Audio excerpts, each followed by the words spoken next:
tell you, I'm very precise.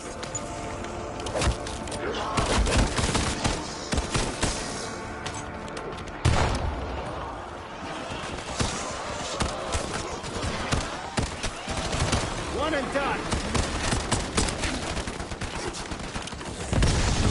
Hello. The diehard fans praised upon Triple H. Hello, my brother.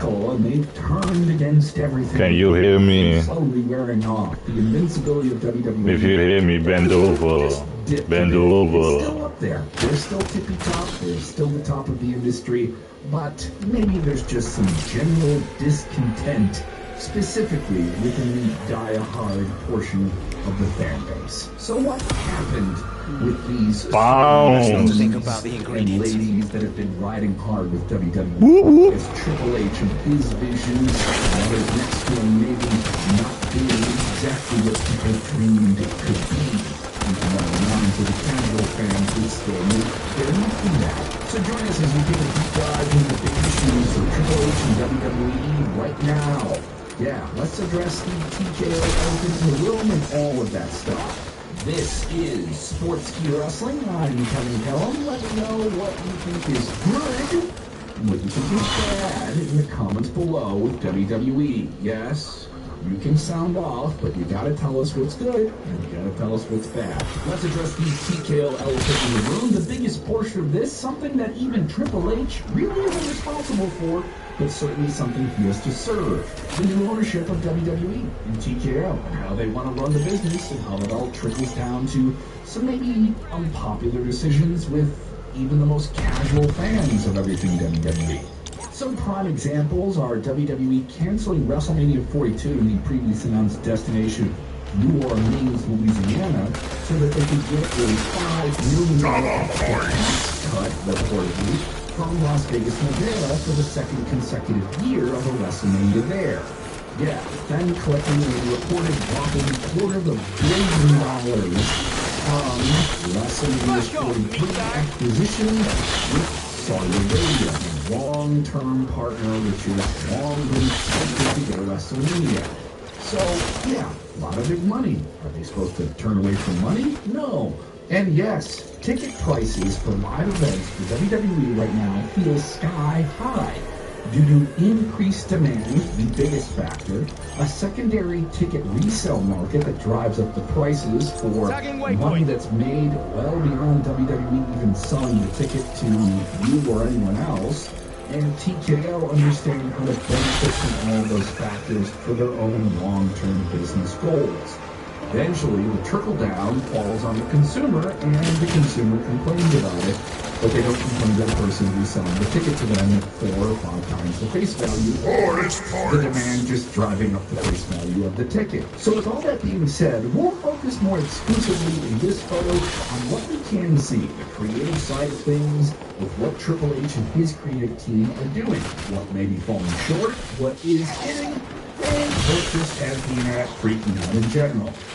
We got a lot of praise on him because of his old-school business philosophy that plays on long-term payoffs, something that felt antithetical to what we were getting from WWE before Triple H took over. When it came to the Bloodline, Gunther's Intercontinental Championship reign, Rhea Ripley's run of dominance, there are elements of predictability that hit. They just hit. Not everything that is predictable is bad when you build up to moments you want to see. Can you hear me? Are you hearing me? Hello? There is a concise sense of that WWE does and based on chaos. But this is a modern age where the fans ask things in a fickle way. What can I tell you? I'm very precise. Don't really do what they want. That means most of the feuds play out as they should. Things take time to build up organically. The payoff, while a bit more predictable, nevertheless, is satisfying. Even the dead should feel paranoid. It became clear that Triple H was the biggest fan of all international championship reigns. That they each titled and were leading their credibility. They meant how when you won them and when someone lost them. It added a greater legitimacy of whoever holds the title. They're the man or the woman. The only issue is with that there's another delicate tightrope that needs to be watched. Long title ratings certainly elevate certain superstars, but we go back to that fickle point, because the audience have the patience for all of that. Some of that falls on the audience, less of it falls on Triple H, but they're the ones that have to deal with the consequences. Yes, it's supposed to mean something when you win it. But the flip side is also Just reach the find out part. potential. There are opportunities for other superstars to take their careers to the next level. Well, I am rooting for it for the guy who is Scotland. With his long-term storytelling thing, there are certain storylines Brad going out. with Morgan that maybe get dragged on way longer than they needed to. 2025 even worsened because still we have Nia Jax versus Tiffany Stratton. Insta-kill! And it should have ended back in January. Not all the long-written storylines still have to fight when they're so long in truth. Not everyone can sustain the momentum naturally in WWE. Maybe even a long story, for example, like Rhea Ripley's that I mentioned, is harder to push beyond because you get needled into that first tone, that first emotion, keeping it going beyond the players with it, and the central player, Rhea Ripley, is just hard to sustain. Rhea Ripley is by far one of the hottest superstars in WWE. But the weapon she receives really doesn't change her favor. She's been part of the women's world title picture for so much that this time she has no need to even hold the title. It does nothing to further legitimize her or even the people that beat her for the title. The Triple H could take the approach of putting her on a non-title storyline to elevate other superstars. He actively chose to shove her over and over again. The audience wanted to see it, but then got mad when they saw it. It's kind of hard. It's a lot of spinning the plates, and how do you maintain her, but also elevate other star power at the same time? It's a lot to do. Every success story of Rhea Ripley, Gunther, Dominic Mysterio, who's dominating, Tiffany Stratton, who blew up big, Sami Zayn, who's just a babyface everyone loves to root for.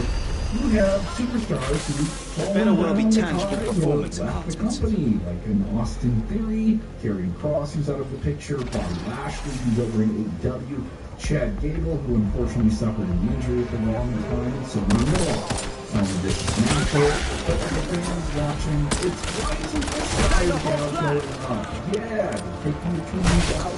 He's walking those hair. We also have stars like Solo Sikoa, who experienced multiple star moments from being the successors of Top Chief, who kind of feels like he's there. Some of this, as I mentioned, is natural, as the song is moving. And as WWE grows, so does the expectation of the audience. Things kicked off with the first 3-hour SmackDown, then the Raw moved to Netflix, and all the gigantic expanded expectation there. And it seems like there's just a drop-off. Maybe a level of complacency from some fans, not so much WWE. They're feeding the machine, but more is not always better. More WWE in terms of what's with the weekly TV shows with Raw on Netflix, specifically the 3-hour SmackDowns on USA Network in the United States, doesn't mean it's better. There's a little bit of a consistency issue with the division. Let's take, for example, the tag teams. The New Day, one of the greatest tag teams rights in the history of modern day WWE, is guilty, though it's setting it first, stronger. The Judgment Day's World Tag Team Title run doesn't mean what it used to mean, and often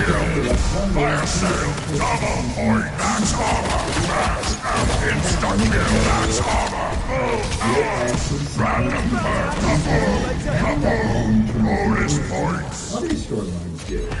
Yet you got some great matches from the tag team division, like that awesome really breaking ladder smashing underrated TLC match at SummerSlam, with Wyatt 6 slithered out of TLC with the title. But the women's my division lucky day. seems like there was only a select few who can get the push, and others are thrust completely out of the spotlight. Yeah, as of this writing, the priority seems to be given to Take a guess. Heads or tails? Jade Cargill, Becky Lynch, and to a very small extent, Lyra Valkyria. Either way, Evolution 2025, WWE's anticipated follow-up of an all-women's supercard, is proof that WWE can deliver some exceptional moments for the women of WWE. Fans want things like that more consistently, yeah, and it also operates in conflict with maybe some stated vision from Triple H, where, with no bad intention, but he felt the women of WWE should aspire to be on the regular shows more often rather than having an exclusive premium live event to themselves. And there was backlash to that. When Evolution happened and real fans got to see it, it turned out to be one of the best premium live events of the year. That's the problem with WWE and them putting out so much stuff and the ticket prices being so high. Fans want something like that all the time. The expectations grow. There's so much quality in one division. You better give me something good. It's clear that Triple H may have his favorites, and the creative team will focus on a handful of people who will get criticisms. A direct reference to something being said by a good friend here at Sports Theaters. WWE Russo. He can say things truly hot, but say things he truly means. Russo has been at the seat that Triple H was in before, albeit on a much different scale, and he has had an incredible understanding of the creative process of WWE. More often than not, we've been building Triple H as a pop merchant, and that's because that he is the pop merchant refers to someone who works a show purely for the purpose of give me something good. Responses from live audiences while ignoring much live viewership of television, or in this day and age, streaming and YouTube clips and all of that. Maybe this is more obvious when the still high in demand for the thing they haven't seen this regularly in years, the fans enjoy. With their audience reactions are wild and TV. In 2025, we see 2 European tours, but 1% from Comigo, mama. I only have myself to blame and my so-called team. There's no doubt about it. That is awesome. The passion is under control. These emotional Oh, don't miss it. see. Yes. Moderately tested. But here, WWE makes almost a limited amount of effort to book around that overwhelming reaction because the crowd is the show. There's nothing wrong with that. Now, there's everything is WWE adapting to how to play to the fans at home who just watch casually. Everything is done to receive maximum reactions, which is the psychological core of professional wrestling, which gives the illusion that WWE shows are hot, which they are. Yeah, you're probably explaining why the ticket sales are and maybe you still have diehard fans still complaining. The model has worked for them. It will continue to work, by the way. But once again, it's something where are they chasing short-term profits and still playing into long-term creative visions? Spinning plates, maintaining expectations, this may seem like a major surprise to someone who's brought out the window and just observing the trip from afar. How do you develop a show that plays to 15,000 fans that are fans that want to see it? But then you have those full fans online complain about the show, and then you have live audiences of tens of millions watching on the world, which is consistent, and it doesn't feel It's all fun and games till someone loses an eye. Why this is hard to sustain. There's a fallout from this. From now on, WWE built up enough goodwill with fans to at least keep buying tickets. WrestleMania sells WrestleMania. Royal Rumble sells Royal Rumble. Once again, that's all demand. Everything work for it, and they're going to make more money from it, but don't let that deter you from the show being amazing. These European fans are losing their minds, but that doesn't mean the TV show matches the same sentiment. Yeah. Where they excelled at storytelling in the past, is it harder to sustain now? And Triple H and his team maybe find themselves in a little bit of stagnation and muddy waters in all of this, where it feels like a swamp is growing and maybe becoming messy and hard to get out of. Raw in particular feels like it may be on a loop of Seth Rollins calling in the 500.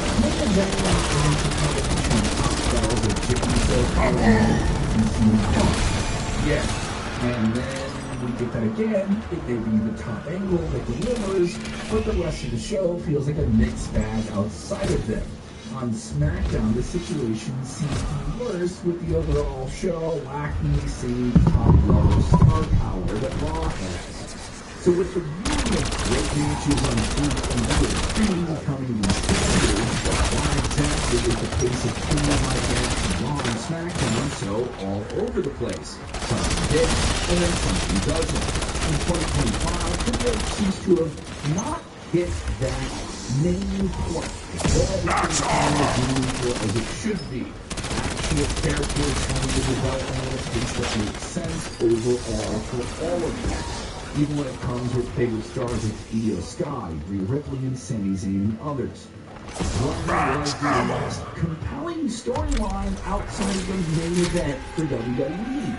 You had big angles with Drew McIntyre and CM Punk over a long period of time. There were other ones down the card that have other fans watching week to week. It can't just be the top of the card that delivers the heat, the intensity, the feature, the grudges. All of the show has to feel like it means something.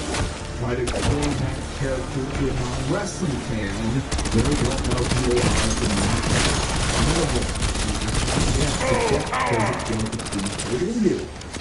It's likely a sign of the times, but as much as things change to the better of WWE, as much as it's a wrestler-friendlier environment than it is now compared to the days ago, there's still going to be those elemental fans in the old era and today feeling like I'm holding my favorite back.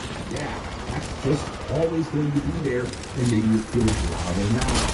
You pair that with the new short-term money-making mentality that is present in WWE as a result of things louder now with, the ticket prices and the way that everything is going in the worldwide economy in general at WWE. I shouldn't brag, but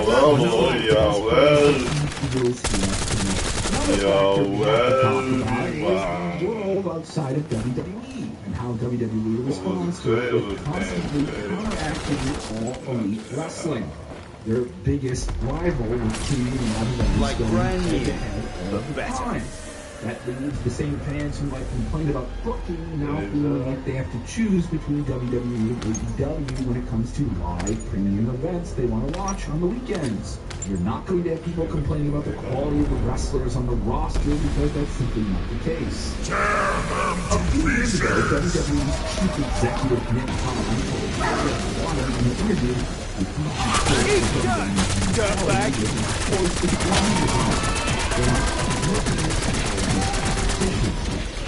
While he was kind to some of his questions,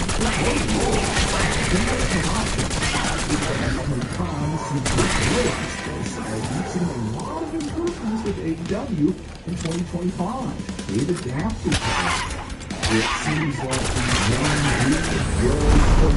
young audience can express their discontent online like they did in 2018, and maybe get lured back into watching AEW on a more consistent basis. But WWE seems more interested in thwarting their competition and establishing dominance. Let's go, brother. If you're going to compete with WWE, they will compete right back. It's all natural. Yes, it's part of a wrestling board. We've seen this over the last few years, and you can witness some of the best stories and matches within WWE consistently. And others will show up and get behind it, and others will not. This is a part of what happens with wrestling. But when there are so many leaks in the fortress of WWE and the foundation changes and the structure changes and fans adapt to those changes, we have to note how those changes maybe make those leaks in the fortress a little bit more noticeable. With all that said, we're rooting for things to At least you had company at the end. moments at the ending of WrestleMania 40 have been really like that. Until the next time, thank you for watching, and let us know what you think is good and bad about WWE.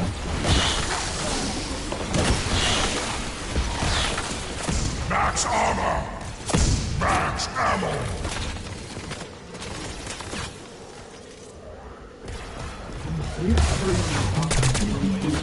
Something completely new. The final boss.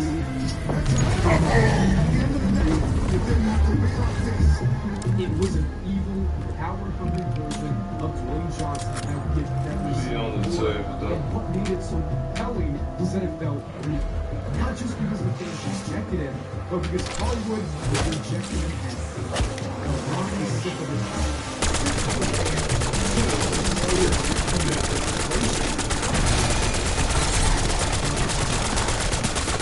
and WWE had massive plans for this character. The problem is that we never got to see it fully played out. The movie started building and Hollywood phone calling and he was back.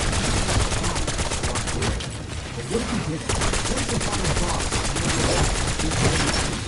forget the Johnson and Johnson? There would be no Cody Rhodes solo storyline, and imagine a world where the Rock never dropped his character and built one of the hottest stories in WWE history. To find out what happens, we gotta rewind all the shots of Raw. I gotta say that this just kind of feels right. That segment between Cody and The Rock had a deeper name. It planted the seed for the WWE in just as the world, The Rock presented for Rock. After the family's trusting Rock to WrestleMania, Insta-kill! meanwhile, Cody Rhodes moved on and he's still huge for the aging styles of Logan Paul. He quickly saw it play out and play out. At this point, everything seemed fine. But this is where the story changes. Solo Sikoa was never supposed to leave the bloodline. The WWE only went in that direction after The Rock said, this looks like it'll do some damage. in this storyline, that does not happen. Here, Cody Rhodes defends his championship against Solo Sikoa at Money in the Bank, and Cody wins. But the celebration does not last too long. As the match ends, The Rock makes his return. Slowly, deliberately, he steps into the ring. Cody Rhodes lays him down, waiting for words that never come. Instead, The Rock raises his hand but so long as he treated absolutely annihilate Cody Rhodes, and so closes with The Rock, Solo Sikoa, took the power Paul Heyman, and the Paul Bonus points! Bonus points! So, when he was dead in the ground, he said, I'm ending Cody's story. Cody Rhodes versus The Rock with the WWE Championship. Cody may have finished the story at WrestleMania, but now he has to defend it against the man who pinned him on the biggest stage. And this time, The Rock isn't going to lose. SummerSlam arrives. Consider that taking one for the team. The Rock is trying to epic back and forth, and it's the moment that he can may actually take the bar. He gets the first cross, then picks up The Rock for a second one, and after that, the top is on fire as Cody powers up, wins and gets once and for all with a final top first. Then he stays total spikes following the cuts and super kick. The crossroads is broken. In unlike WrestleMania 40, there's no one to save Cody. No one dares to cross the final boss. We see a moonsault, then the rock bottom, and finally, the people's elbow. The referee counts the three. The Rock is our new WWE champion. The night is over. Paul Heyman pulls out his phone, urgently demanding someone comes down to the ring. And that is when Roman Reigns returns. This Roman isn't the one from our timeline. There's no Reaper, no newfound enemy. He looks furious and almost defeated. Carrying the Umafala, Roman steps into the ring and places it over The Rock, the man who now carries the championship, the burden, and the family legacy. The final boss has ascended. He is now the tribal chief. The show closes with the bloodline stronger than ever. The family celebrates, united under The Rock. Not everyone is happy. Roman Reigns stands in the background, silent, heavy with the weight. We now know that Insta-kill! Double points! For the bloodline, this is the Roman Reigns is the beginning of Max ammo! Double points! The Rock obviously didn't just crown the champion, it completely changed. Understand? Damn it, anyone but a war! This wasn't a Roman bloodline, which revolves around his historic title reign. This was something far more serious. The Rock was the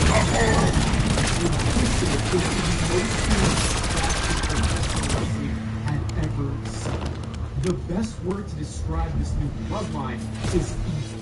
Piece by piece, they took everything. With more Samoan family members joining the group, the gold kept piling up. Championships weren't won anymore, they were collected. Places in the wall. I don't do things by half! And very quickly, it looked like no one in WWE Bonus points! was the toughest time. The Rock was more than a champion. He was the kingpin of it all. The tribal chief Good tribal people.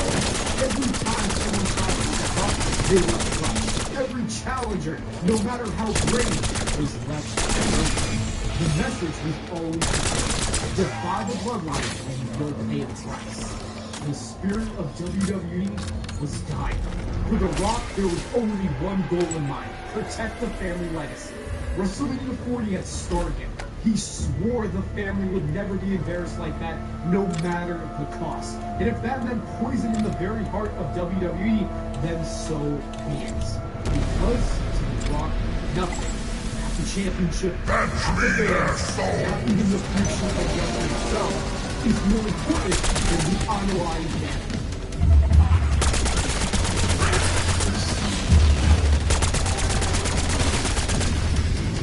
One man who understands the needs of the time.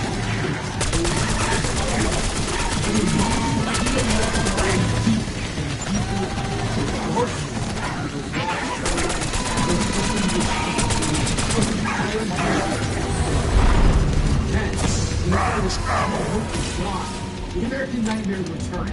Cody wasn't coming back just for himself. He came back to save WWE from the cancer that was rotting it from the inside out. But even Cody knew the truth. One man alone could not take down the bloodline. To fight an empire, he had to build an army. The first call was to someone he knew, a man who had once stood by his side, a man who knew what it meant to slay monsters. The fight was Target test results! Can't fail! all about stated by Cody when WWE needed them most. Two men were not enough. Cody needed more. So he turned to two rivals. Two men who hated for each other was almost as poisonous as the bloodline itself, such Rollins and Cena. Cody looked them both in the eyes and forced them to see. This is bigger than the truth. This is the soul. Reluctantly, Rollins and Cena knew what would be easy. They stood together, but they never took their eyes off of each other. And finally, Cody knew there was only one mission. He wanted to bring down the bloodline. He needed someone. I shouldn't brag, but that was a long... Their strategy and that man was willing to bring it.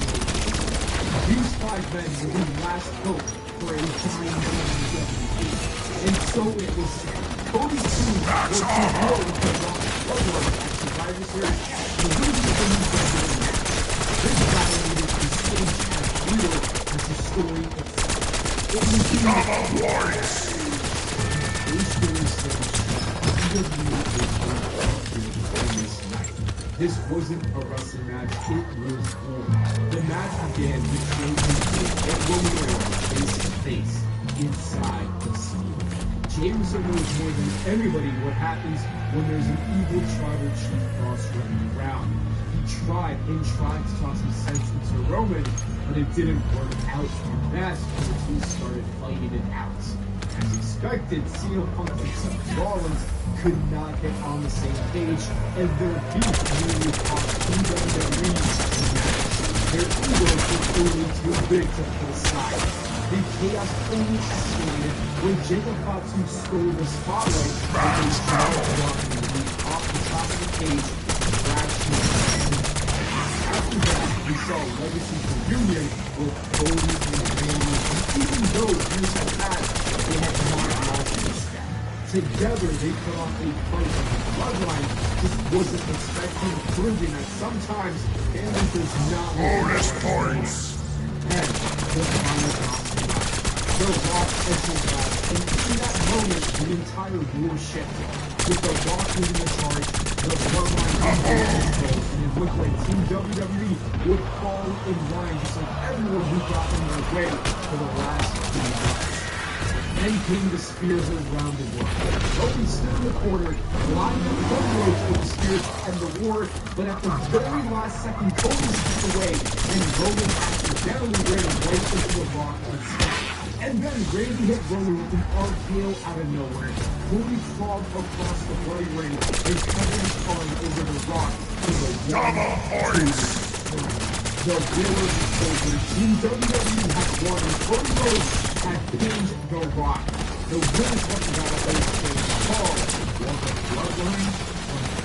Roman reached down, trying out the Rock back to his feet, apologizing for the mistake. Insta-kill! And then, with the entire the Rock slapped Roman across the face. The spear cage didn't just illustrate a war that night between the bloodline and Team WWE. It also held the beginning of a civil war inside the bloodline. You remember when the Rock swore that his family would never be embarrassed again? At War Games, that oath was broken, and now someone had to pay the price. The arena went dark as the Rock walked to the ring and Fatu was cold. The tribal You're gonna sleep like the dead. It was clear that a story was brewing behind the Rock. When he pulled Roman into the ring, the tension silently fell. Roman stood face to face with voice breaking the silence, and Wayne said, "You become the Double points! That's a hell of a shot.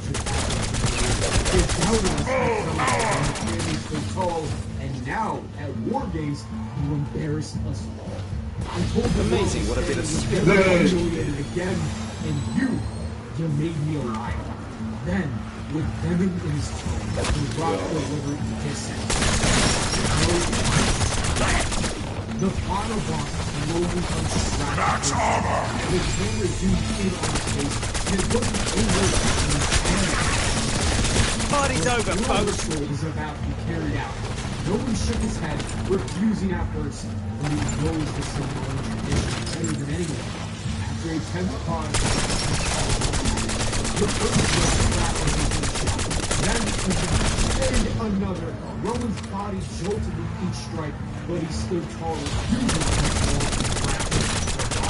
to the ground. It looked like he was actually enjoying it.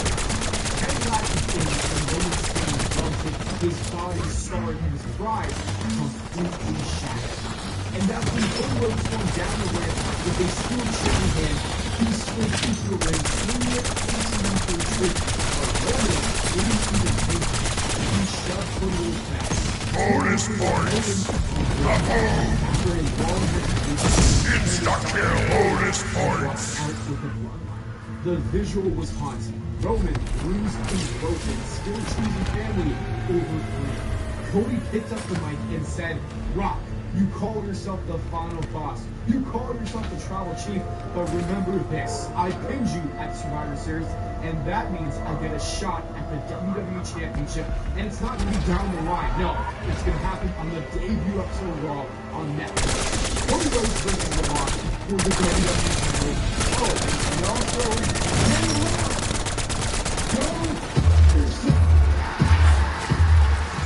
and so the Rock and Cody Rhodes were face to face in the middle of this Royal Rumble. The WWE Championship hung in the balance. Cody, this is a lot more than Rhodes. It was about the I might be ambidextrous now. promise that he would save WWE from the bloodline. Sadly, that's not the case. tell you that Cody Rhodes won the title. I wish I could say that he's probably on the line and he's still battling this isn't that story. At least not the story of Cody Rhodes. But that was Cody Rhodes. That's why they called him the final boss. He wasn't just powerful, he was untouchable. And now that he was the triumphant, he was also I am nothing if not efficient.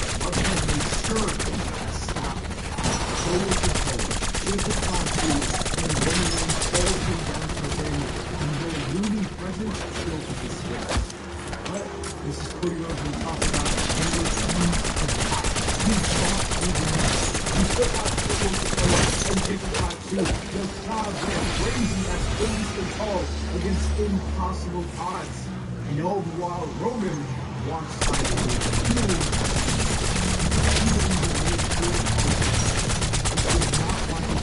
they also knew that one more mistake could cost him. Don't start shit you can't finish. The arena shook as he hooked the Rock again, then to the third and final strike. And this time, with hesitation in his eyes, Roman Reigns, he hesitated, and you could see that he was regretting it, but in the end, he speared Cody Rhodes. The Rock was a wild transition like a man drunk on his own power. But when the dust settled, it was The Rock who stood tall, still WWE champion, and still the final boss. Cody's dream was shattered once again. Nightmare. The Rock so to tear Cody apart, and they will gain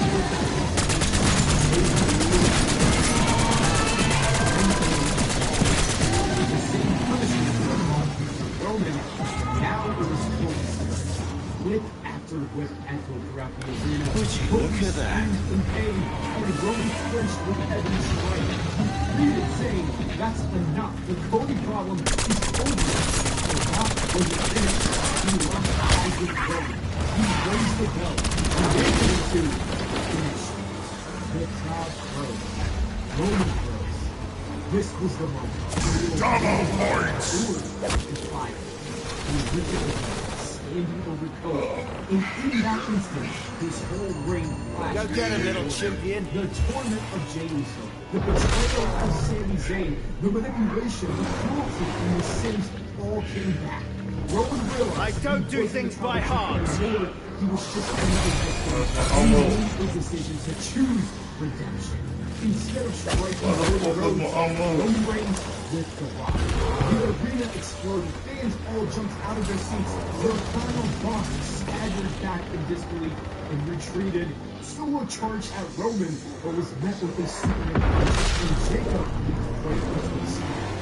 Heavy, Roman reached down and he lifted Cody Rhodes back to his feet and he shook his feet. The entire landscape of WWE changed. The show closed on the images. Insta-kill! In confusion, anger, and heartbreak. Roman Reigns stayed calm, no longer bound by the chains of the bloodline, and Cody Rhodes caught in the middle and shifted his focus onto the Roman Reigns. After walking away from the bloodline, Roman Reigns finds he stood in the center of the ring, and Roman declared that his new mission is destroy the blood. To do that, he said he's the only man alive. Strength, the stars, and the will to finish this war. Before he goes any further, Cody came marching down to the ring. Only this wasn't the smiling, hopeful Cody before. There was an edge in his eyes, a chip on his shoulder. He got in Roman's face and told him flat out, that's not true. Cody said that he would have beaten The Rock twice if it wasn't for Roman Reigns and the blood. He reminded Roman that every time he's gotten close to finishing the story between Roman and cost. Fetch me their soul! He does not care about redemption arcs. He doesn't care about Roman's guilt.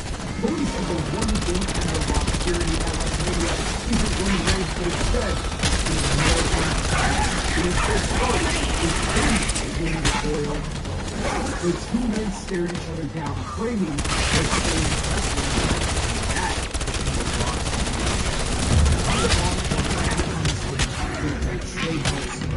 is both men saying that they were valuable. In fact, nobody could.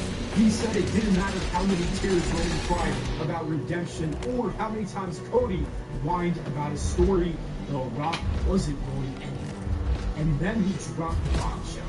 He wished them both luck in the Rumble because he said they were going to need it. Based on corporate power, The Rock made it official. Roman Reigns the Royal Rumble at number 1 and the number 2.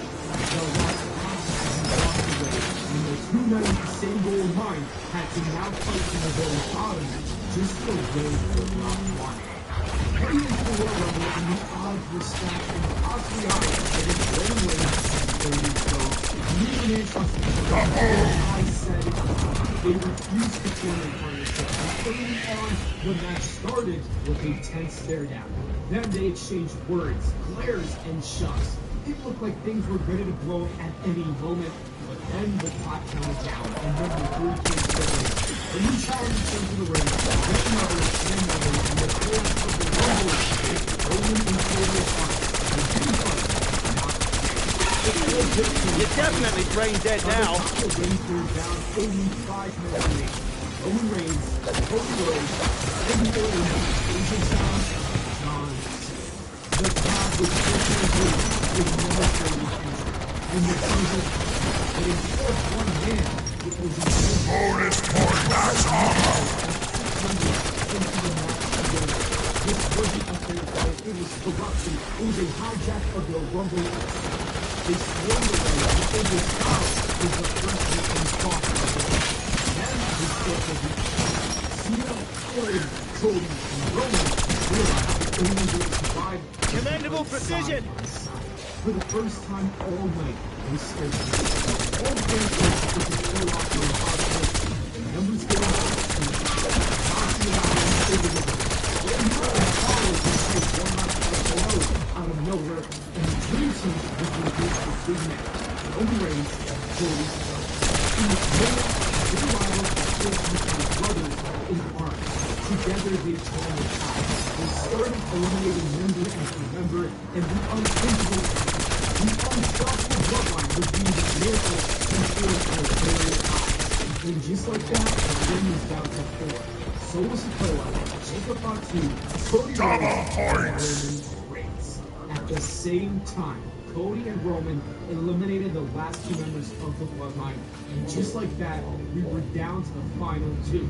This was the rivalry that defined this generation.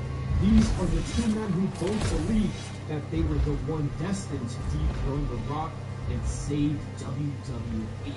For Roman, this is he's haunted by his and desperate to restore the honor that he lost. And for Cody, this is about revenge. The American network wants justice after being robbed, beaten, and humiliated. They have the same goal in mind: take down the final boss at WrestleMania. And it always comes back to these two. Every milestone, every championship, every defining moment of the Roman and Cody have been now wrestling demanded they fight one another. The third video of the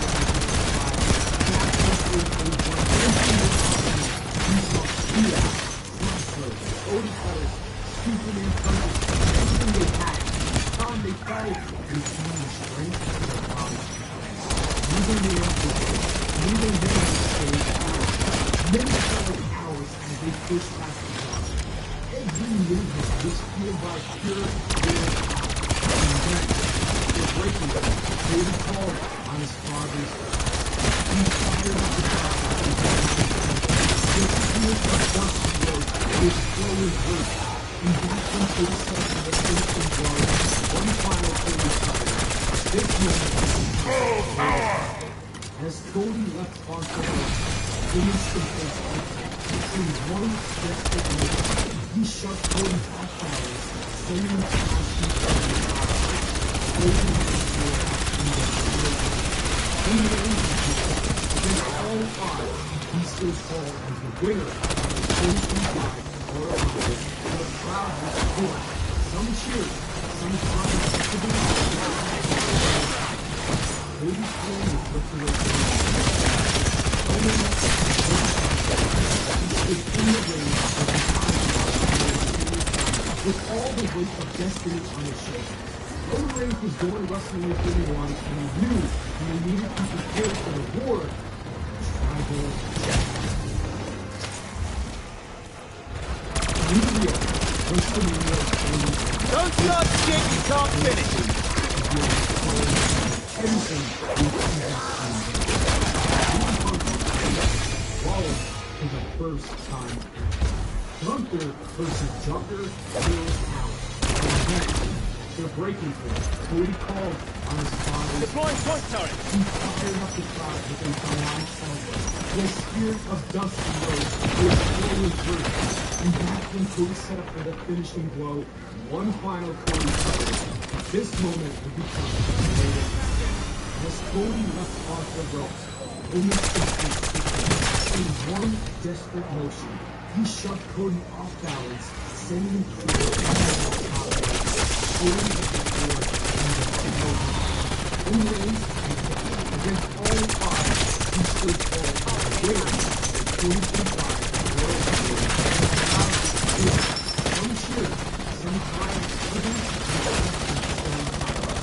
Cody's hand was lifted away once again.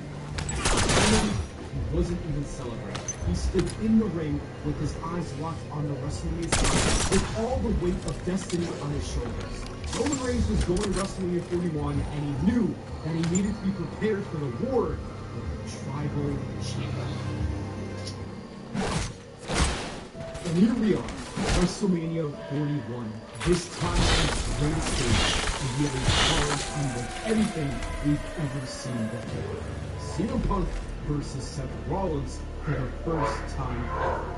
Gunther versus John Cena for the World Championship.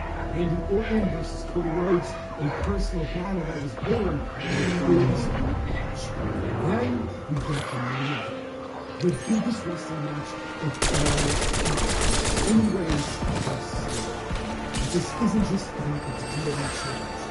This isn't just about Randy, it's about the future of professional wrestling. Whether these are the best, but they also lose to the Max armor! and most importantly, the winning side of the fate is WWE. And by some words no one can beat that. This is a critical final battle. Between these men. Roman Reigns is great and with the intention to make the rock the crowd is also fully behind the leader and he can stay in the rock fire entrance to the city of the world and the underlying chemistry reminds everyone that this guy is not built on his back. He's not stepping into the ring to the new story or even to the until the referee versus Cody, the WWE title is not going to follow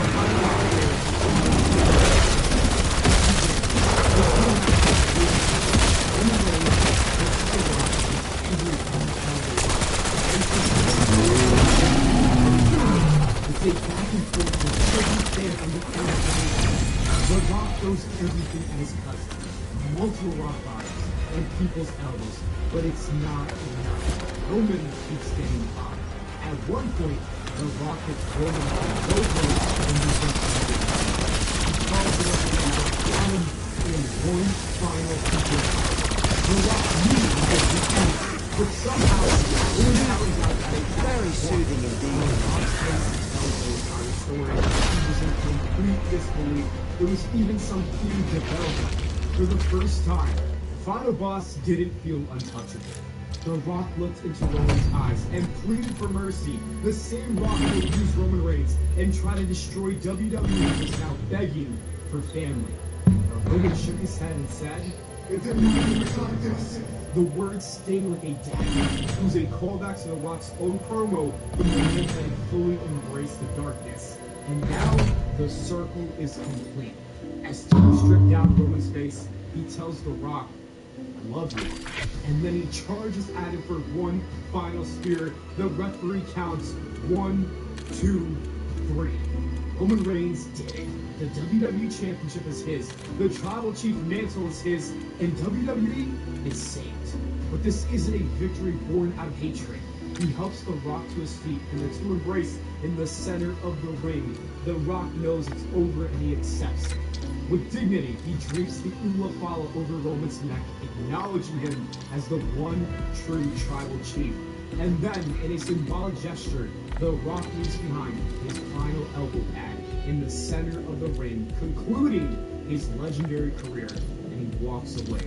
The camera pans up, and Roman celebrates with the WWE Championship standing tall as the new Tribal Chief, and the nightmare is finally over. But then, the cheers suddenly halt, and you can sense something evil is about to happen. From behind, a shadow creeps into the frame. It's Cody Rhodes, the American Nightmare, the man who swore to save WWE. And in one haunting moment, he grabs Roman for the crossroads. The crowd is utterly shocked. Cody kneels over Roman with a twisted smirk creeping across his face. The Cody we knew from before is dead. In his place is something much darker. Homelander Cody has arrived.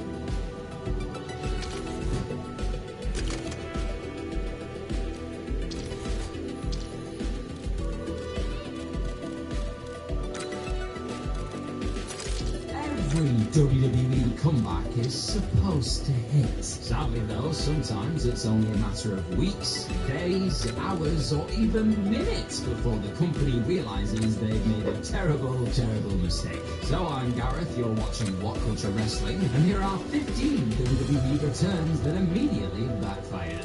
Number 15, Bob Backlund in 2000. Would-be President of the United States, Bob Backlund, remember that, became a perennial Royal Rumble surprise throughout the 1990s. He showed up in the match between 1993 and 1996, and returned at the start of the new millennium in 2000. That one-off wasn't what it seemed. The WWF planned to bring Bobby back as a manager for Kurt Angle, which actually didn't seem like a bad idea, but it flopped hard.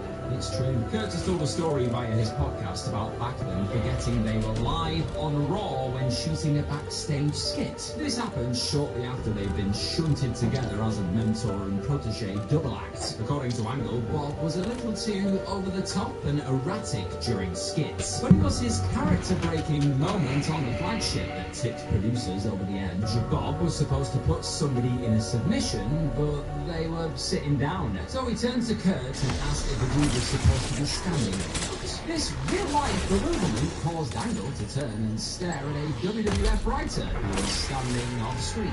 He was a rookie, so he didn't know what to do, and he couldn't believe that a true veteran like Backlund could be so clumsy. Look, it was a mistake, it happened, but it was a costly one. The promotion decided to go in a different direction with Kurt and take Bob off television. So much for high hopes that the celebrated former world champion would help take Angle to the next level. He got there himself. You're gonna sleep like the dead. 14, Sunny, 2009.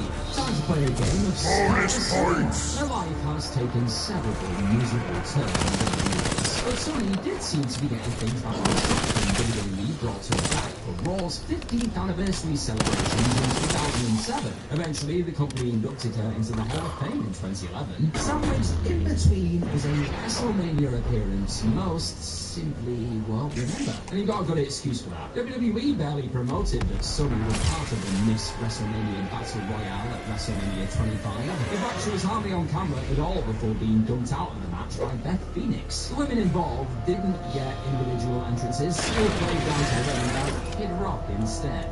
And Santino Marella won the bout dressed as his twin sister, Santina Hernandez. At one point, mid-match, it became obvious that even announcers Michael Cole and Jerry Lawler had forgotten all about Sunny's only official WWE match. So the backfire here was on WWE itself. Why bother bringing the original diva in at all if you weren't going to shout about it and make some noise about her sole in-ring appearance as an active talent. It didn't make a lick of sense. Some fans in attendance for Mania might not have even known that they were watching someone from yesterday battle it out with the current crop of divas. I mean, even finding a workable screenshot of Sunny in the match is quite tough. But we just about got one. Her comeback really was that low-key. Number 13, Eva Marie, 2021. Not many shed a tear when WWE Fucking put hell. hands with Eva Marie and gave up on their all-their-everything experiment in 2017 after years of bashing heads against brick walls. It was clear to anybody with two working eyes that she did not have an aptitude for the industry and was never going to become an accepted member of the women's division.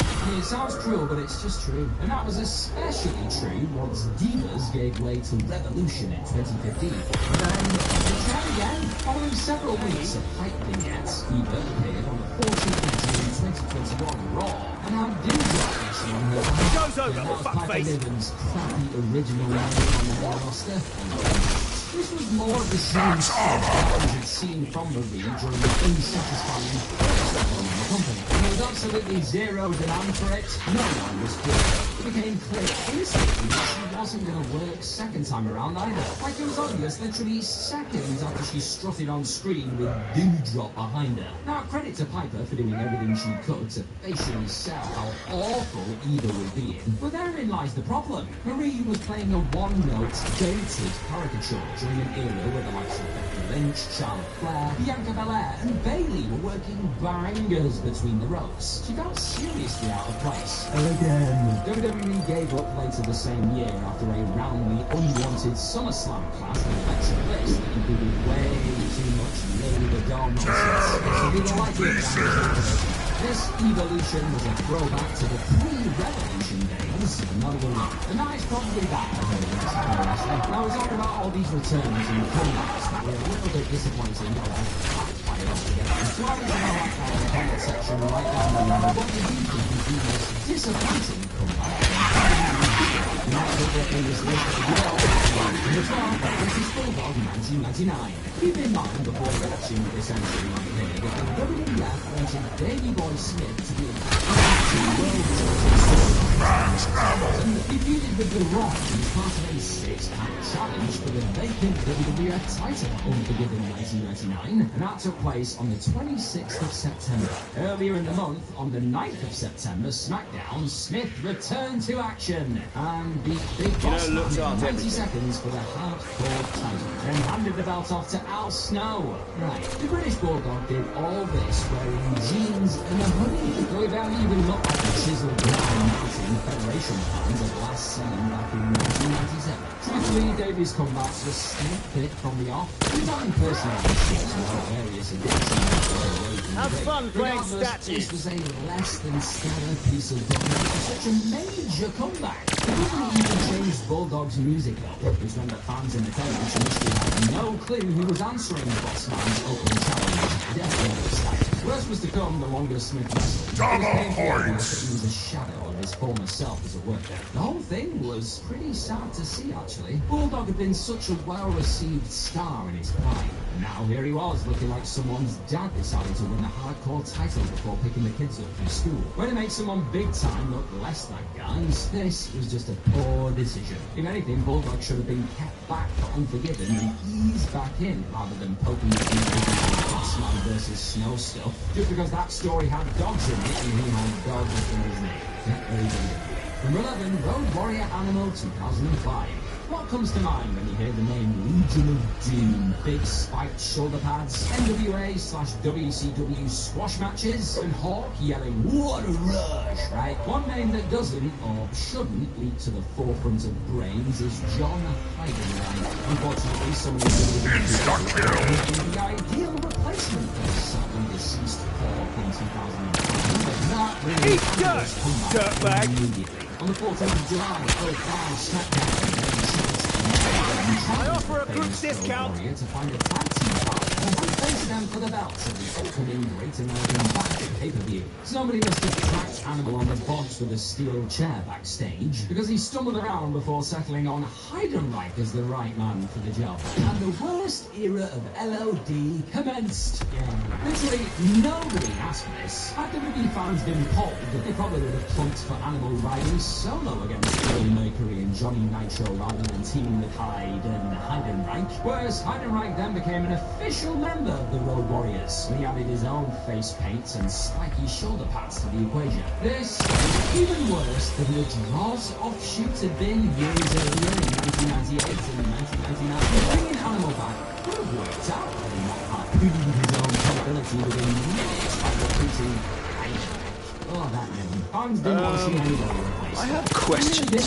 Animal and John might have been comfortable without the forced LOD 2K5 stuff. But this was Well, just this never will going to do, be over. for The time, once. Scott Hall, 2002.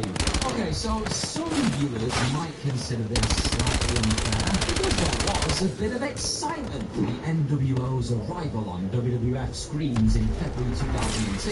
In storyline, Vince McMahon decided to inject his creation with a lethal dose of poison, is how he put it. Little did the damn boss know that he was inflicting a poisonous atmosphere on his otherwise harmonious locker room by bringing in Scott Hall. Hall returned at No Way Out alongside other buddies Hulk Hogan and Kevin Nash. Fans popped, of course, but Scott became a backstage nuisance on the night. The man was battling a lot of demons at the time, but safe to say, I'm not afraid to get my hands dirty. WWF fans also wanted to see his old Razor Ramon character model as NWO. That one, Nice work! Oh, nice luck. next team of them before getting released in May after the infamous train ride from hell back from Europe. On top of all that, and behaviour was not acts like Steve Austin. Working with Scott was a rotten experience for Stone Cold. He was not happy about being mired in the mid-card for WrestleMania 18, and he found that Hall wasn't too interested in putting on a show anyway. The single positive to come out of Hall's WWF reprise was his quick "Hey yo" and No Way Out. That earned a sizable pop, and Scott flashed a genuine smile. Everything after that exposed the fragility of his personal life at the time. The late legend wanted to go beyond annoying people behind the curtain for civilians on the island and bring back from the audience. Kevin Nash, 2011. Immediately after that, CM Punk's iconic pipe on in 2011, nobody sat down and said, you know what a really good difference I have to do? A confusing sub-story starring Kevin Nash. Okay, maybe Michael Hamflett did. WWE thought that was a fab idea though. So they brought Big Sexy back at SummerSlam to attack Punk and open the door for a real money in the bank replace. This was a similar concept in needs. It wasn't a surface level dumb return actually turned out to be genius. If only somebody could do a video on that kind of thing. I mean, that was true at SummerSlam, even before Nash got to his weird... Oh, take your time, boss. It's not like I'm in mortal danger. It turned out it wasn't actually Triple H texting from Triple H's phone. Yeah, that explanation sucked. Can't say I'm disappointed, This was the age of 'cause I'm not. scripted promos, and it seemed even Kev was mystified by the plots he was asked to spew here. Punk's pipe bomb on John Cena That's me, there, soul. in general broke the fourth wall. Reference New Japan, mentioned Ring of Honor, and came across as something completely refreshing and otherwise sanitized.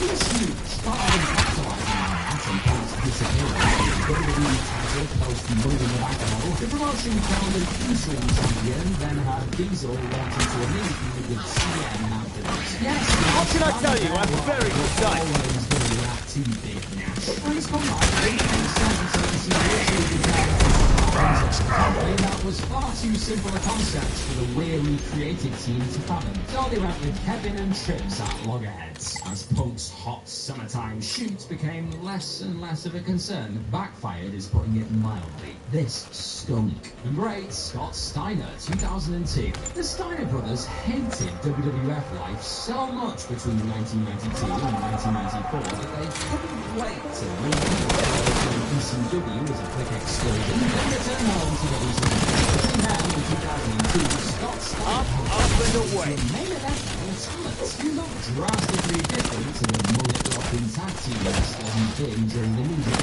Big Papa Pump was walking muscle and had one of the most ridiculously pumped-up physiques ever manufactured. It also was a highlight of the WCW. And Vince McMahon bought the Greek skeleton for a fortune sum. Once his AOL Time Warner contract expired, Scotty found in WWE and continued his good work. He instructed us going nowhere, Matt Harden and the live crowd in Madison Square Garden. We went nuts. WWE would be all smiles upon hearing that response, but then Steiner opened his mouth. High fives would have turned to sighs when Scott loudly shouted, "Give me a effing mic on air!" Oops. His debut was definitely eye-catching all around, but that little line was a sneak peek into the unruly mind of the genetic freak. He was so used to throwing his weight around that he didn't know how to do anything else. Returning stars resulted in a series of matches versus Triple H, also up the joint at the 2003 Royal Rumble. Scott and Hunter after to work an even worse match at No Way Out. Steiner from day one. In fact, they're not the worst. If you're having fun hearing about the WWE returns that that's a strong to mind down below, and you'll get even more beautiful what picture wrestling videos absolutely 7, Shawn Michaels, 2018. Plot twist. So Shawn's 2002 return was everything history and comeback.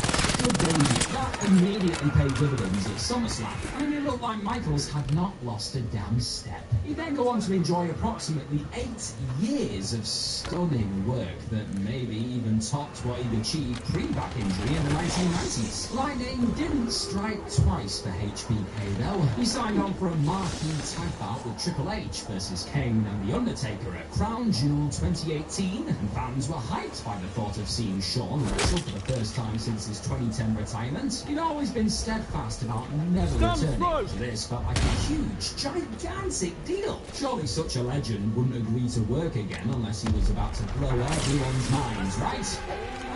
Sadly, it was obvious within minutes that Shawn was not the HBK of old. The fans knew he'd be slower and have slow ring rust, but they also had every right to expect a better match than what they actually got. The Crown Jewel tag was embarrassing from start to finish. Trips tore a pec, Kane's wig fell off, all 4 botched multiple spots. It was just terrible. It all terrible. Michaels and Taker later into the regret of the story.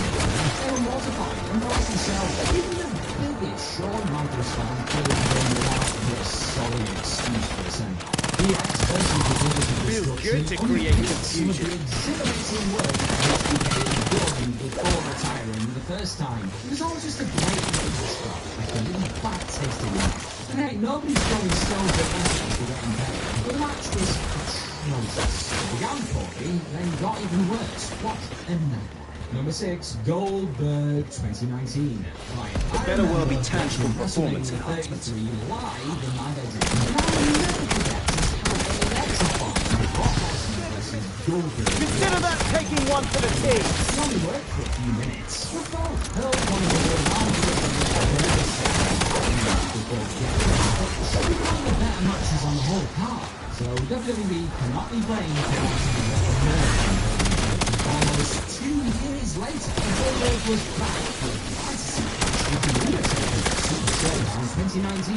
WWE hyped all this like Taker's gong hit on Nitro, or Bill had speared him on Raw's War in the 90s. But that was massive. The first 2 minutes were actually pretty fun, until Goldberg suffered a concussion, and that turned into a train wreck that could have realistically resulted in further serious injury or worse. Both Goldberg and Undertaker were visibly humiliated afterwards, especially the latter. He ironically started to question his own mentality, because some of his recent matches have been pretty darn crap. This, along with the aforementioned Crown Jewel 2018 disaster, was the nadir of WWE had to face it.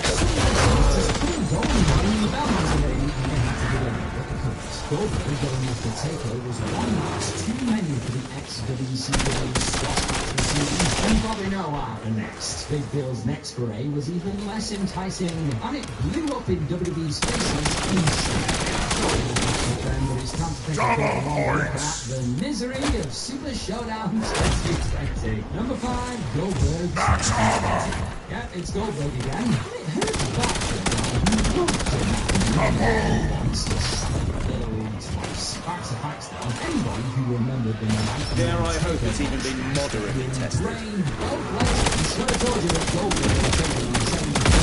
The bigger they are, the harder they play. To a universal title match in Saudi Arabia was a terrible idea. But WWE piled ahead with it anyway, because of course they did. They failed to learn any lessons from the pioneers. They wanted Goldberg to be quiet for the belt. You all too busy to help me! And Bill raised that belt above his head. The match became known for being one of the least wanted title changes in history. All in the night's work, eh? In truth, the backfiring started on a horror show were coming as soon as Goldberg told the Fiend he was next on SmackDown. Bray's wacky Undertaker meets Mankind character had been one of wrestling's most intoxicating guises since 2019. But everything was about to fall apart thanks to WWE's weird obsession with giving Saudi Arabia more lame Goldberg matches. I feel stronger already. In short, they didn't even get to the payoff with Goldberg versus Roman Reigns at WrestleMania 36 either. No, instead of that, WWE was forced to turn Braun Strowman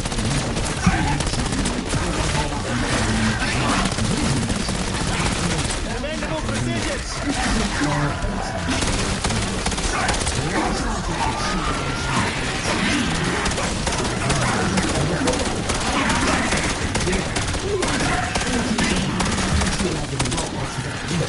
brings the night away on paper.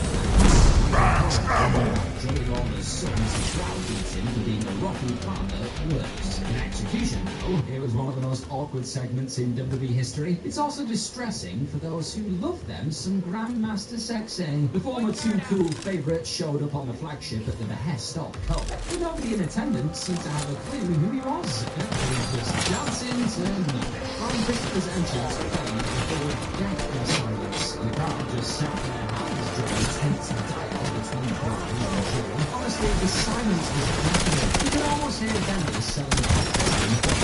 They were all too quickly that WWE's audience had changed quite a bit since Christopher was last tearing it up at 6 a.m. Right after the football, crucial and structurally watching myself. Brian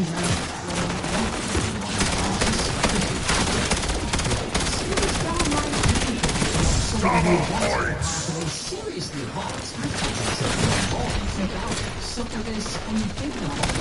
You're gonna sleep like the dead!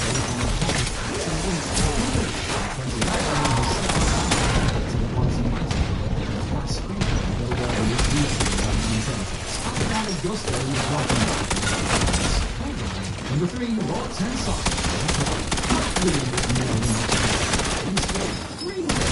Never thought killing would be so interesting!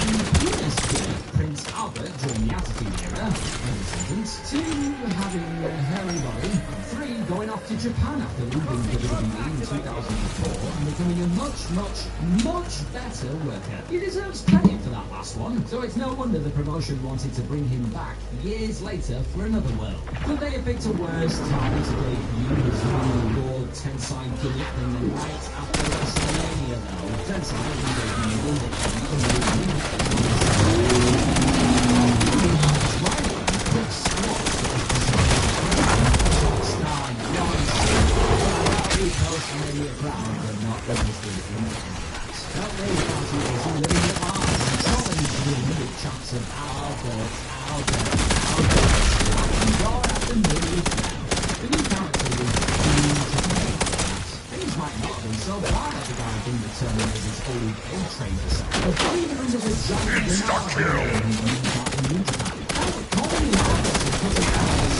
I offer a group discount! An elaborate gimmick that was too over the top to be taken seriously by revelers in Florida for Mania 28. What were they thinking? Number 2, Hulk Hogan, 2025. WWE failed to do that during Raw's debut episode on Netflix. Hulk Hogan came out with Jimmy Hart to crash about his new beat and run through some hot praises and self-acclaim from the audience. Apparently, some backstage thought that last one was a real possibility in 2025. Those people haven't been paying attention to anything surrounding Hulk for a long time, it seems. But our crowd booed Hogan out of the building, which is something WWE should have seen coming a mile off. Jimmy Hart stood behind Hulk, waving his flag and looking like he'd rather be anywhere else. This was worse than wrestling Mancow on pay-per-view multiple times for WCW. Way worse. It even tops having his precious hair snipped by Brutus the Barber Beefcake for crying out loud. The real joke was in the WWE between Hulkamania and the Embrace. The second great of today's McMahon delusion. But was wrong on this and TKO. Let's assume they won't be managing the sort of any kind of disappoint. Final appearance on the Saturday night main event was scratched because of this calamity of the promo. That's good though. Hogan was a game changer for the WWE in the 1980s. Using the fastest used for further games in the early 2000s. The times have changed and the people have spoken. You don't want to see Hogan on WTV anymore for various reasons. It goes to the WWE. Shane McMahon. Torn apart and pay-per-views are not even appetizing. Big Shade Briscoe is trying to sort out the mess of things between John Cena and Batista. 5 years later, his son Shane collapsed to the mat in agony after shockingly returning for an impromptu match versus The Miz at WrestleMania 39 in 2023. Like his dad, Shane O had suffered an embarrassing injury. He ripped his quad during the very first leapfrog spot and had to be replaced by Snoop Dogg. This is the kind of story an older lapsed fan who hasn't watched in years probably wouldn't believe. Let me get this straight. Shane McMahon returned for a match in 2023, got injured, and Snoop Dogg just happened to be on hand as a substitute versus The Miz. The Miz is yeah, this happened in real life. It wasn't easy. James here comes the music. You're definitely brain dead now. It's so memorable and catchy. But the pop fizzled by the time he was jousting with the Miz and fans settled back into their seats. Those punters then watched as McMahon went for a leapfrog. His body gave out on him, and everyone had to call something else on the fly as Shane was helped to the back by medics. It was chaos. Then chaos. This is a big This was undoubtedly one of the most bizarre segments in modern history, and that is Satan. Returning to action also. Summary on the top of the world. Sorry, a local medical facility. If you have fun looking back at these WWE returns that backfired, then have a click on this 25 failed experiments from building the mental list too. You can have a great time. Not sure everyone understandably loves reminiscing about things like the legendary Eddie Guerrero winning the big one, the rise of Batista, Brock Lesnar and John Cena, and Trish Stratus and Lita main eventing Monday Night Raw. But what about those other magnificent, scarcely believable and often quite deranged occurrences this deadly ruthless aggression era had to offer? Those ones that folks have largely just forgotten about, or maybe don't talk about as much. Well, we got the list for you, baby. Because Don't from the disappoint minds me. of both myself Really a good idea. Here are 20 incredible WWE ruthless aggression era moments that nobody ever talked about. The return of John Cena versus Great Khali feud. So the very start of the period that we're going to cover here is between 2002 and 2008, because that's what people tend to think of when they think of the ruthless aggression era, so that's what we're going to do. Now we've got that out of the way. Ruthless aggression poster boy John Cena entered improbably awesome performances at Judgment Day and One Night Stand in 2007. Somehow he was motivating Arn Anderson's layouts, or perhaps a mystical force from up high. The man carried the Great Khali to something compelling and dynamic. Twice! Now the Judgment Day main event wasn't necessarily good. The team's opening barrage of punches made Shane McMahon look like Sugar Ray Robinson by now, but it was inordinately effective. Cena at least they motivated. He knew they had to create movement in some nightmarish oral records together. played his role in Alpha too, aiming his earthly strikes at Steve's ears, and even lifting his leg higher than he ever had in his life. Even just, the one that stand out was even better. And a real wide brawl, it was significantly less tropey than many plunder matches WWE presents today. Virtually every single weapon that was used, like cameras and crane, actually belonged in that environment, making it feel like a desperate Cena was grabbing whatever he could get his hands on to survive this onslaught. It was great stuff. The mighty velocity going nuts. Now while the main roster was infested with selection, but some of the winners bring this generic developmental atrocities you'll ever see. WWE did very efforts with the stylistic revolution on the nascent independent circuit. Spaceline Paul London, a fantastic, now severely underrated wrestler. He was super talented, but also handsome and photogenic. And thus, in the eyes of WWE, that's a hell of a shot. So the approach, more mindful than the rest. His guest looking on shoe velocity and having WWE did not care about those matches. They worked in vain, but treated every last one as an opportunity. Hypersonic aerial battles worked at a pace so blistering you could scarcely believe they were held under the WWE banner. This series wasn't just an exhibition of movies. In one match, Akio caught a London kick and set him Time will tell if this was time to allow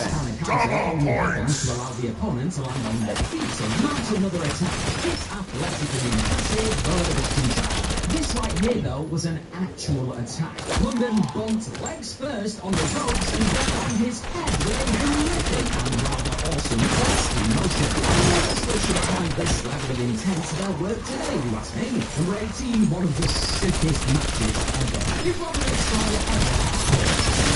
You remember when he was seeking the actions of when he was getting pummeled after death by Kurt Angle. Before he made a name for himself in Ring of Honor and Pro Wrestling Guerrilla, Roderick Strong was sacrificed to Kurt Angle as part of the latter's gold medal invitational. If the inexperienced chancer could survive 3 minutes with Angle, he'd take the gold. Angle asked Strong what his chances were. Strong said he didn't know, but he did know that he could slap Angle right in the face. And he did, really, really hard. This incensed Angle, who chased Strong around the ring. When they met inside of it for 2 glorious minutes, they may well have worked the most violent match in WWE history. That's no exaggeration, folks. Angle worked this night to shoot. Even by his standards, his intensity was just disgusting. One and done. The red mist descended further and Angle came close to losing. This was Strong. The closest wrestling ever got to that hydrogen bomb versus Coffin Baby Angle battered the back of Strong's skull so viciously that it's a miracle his forearm wasn't covered in brain matter. Angle then held Strong in a pathological position before putting his skull, lying on his forehead on it, and then eating it. Somehow didn't cool on the canvas. A disgusting suplex and ankle lock later, and the turret's online. Except in legend, since Angle hooked the ankle and refused to let go. How did this become WWE? I want to talk about sick matches. I want to know right now what you think's the sickest match that you've ever seen on television. You let me know in the comment section down below. In text, you can free seconds to tell us. And the 17, the 2005, the 2004, 2006 were amongst the worst years in WWE history. Some of the pay-per-views, I mean, geez, people do not exaggerate when they say how WCW died and killed the industry. The talent pool was a stream of polluted storm water heading straight into the drain. It was bleak, man. It was the Spirit Squad and the Dudley Boys with not a table in sight headlining pay-per-views bleak. 2005, though, was infinitely better. Imagine the straight that the chase to the era of buzz and controversy. Wrestling was awful McLaren and Schneider and the unspeakable hour that was right. But bloody hell, the April to June 5-year-old pay-per-view streak was the best run in the history of the promotion. John Rogan, the most disturbing and vengeful version of Kurt Angle by showcasing his own amateur wrestling credentials, highlighted a WrestleMania 21 that was forward-thinking even at its most was a bit more shaky, but the difficult to sustain, but made superior in the sequel. Judgment Day promoted one of the sickest over-delivers in WWE history with that gruesome John Cena versus Johnny Quick headliner. The first one-night stand was astonishingly great and authentic. It was just unfathomably special. And then Vengeance remains to this day nothing less than an all-timer. With Shawn and Kurt creating magic yet again, and Cena and Batista atoning for their not great mania performances with a pair of rippers. Number 16, Triple H and Ric Flair blow the roof off Survivor Series. The worst thing about Triple H and Reign of Terror wasn't that he was boring, although he was slow, dull, and somehow smuggling. Now the worst thing was the second match. He made Scott Steiner look awful. He took 23 seconds to pin Booker T and got up by the power of the gold claw to protect the finish in all spots. Before racism actually won, he decided to work Goldberg like he was training him on his first day at the final evaluation. Goldberg's not trying to go in and this result. Chance of not looking like a complete has-been known as a loser. And, well, he likes Ric Flair. Now, you think that Flair and Trips going 27 minutes might be a nightmarish experience. But it was actually superb and well worth the runtime. It might shock you to learn that Flair, at 56 years old, was really quite good at convincing people that he could not stand up under his own power. I know I'm just as surprised as you are. That very real triumph drove the remarkable tension of a winning castle. And to play it was outstanding.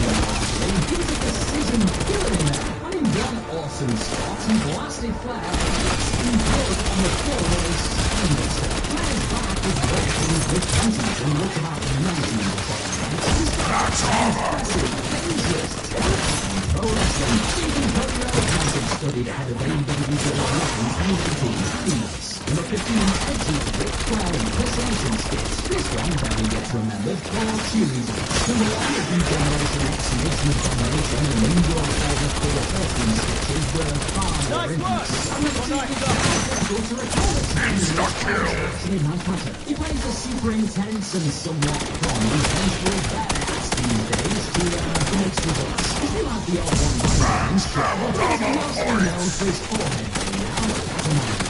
In 2005, though, as the rated R superstar, he lost Ric Flair's very real arrest of grabbing somebody by the throat in a road rage incident. While charges against Flair eventually dropped from the witness to the assault, This had company at the end. From sending Flair up, the juxtaposition was brilliant. You could not have found a more bleak stretch of grey road, nor filmed on a more overcast day, as Edge, dressed as Flair, drove around in full gimmick. WWE inadvertently perhaps cast Flair as a total loser, whose tall tales of the glamorous travelling life were rather pathetic. Edge played it a bit like Shawn Michaels doing Hulk Hogan, every other word out of his mouth being woo, and in a great daft touch, instead of choking the victim, this Flair just Shawn Michaels and Triple H did have chemistry. Shawn Michaels and Triple H were one great match.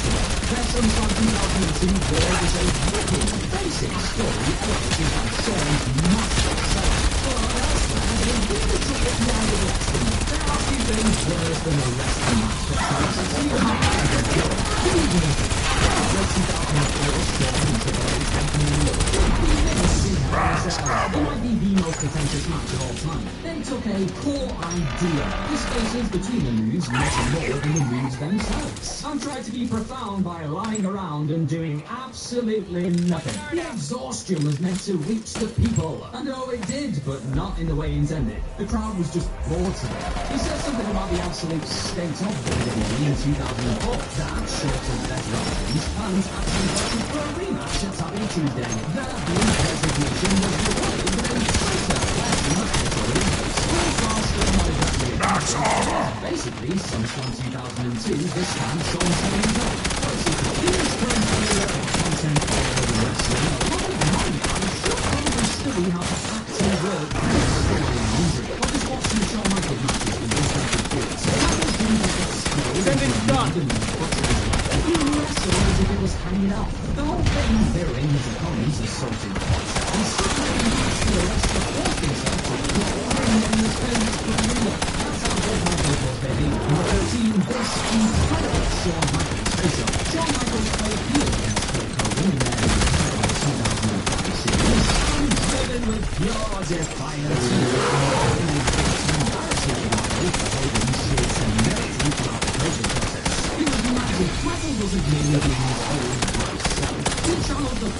about Shark Boy, the guy who commit character assassinations just to get to the character. He was talking about like a food-worthy villain in megalomaniac covered in wrinkly oil he called Skin. It was fascinating, cathartic, and Michaels was simply so awesome in the 2000s. When he made the parody of wrestling of the Sons on main events feel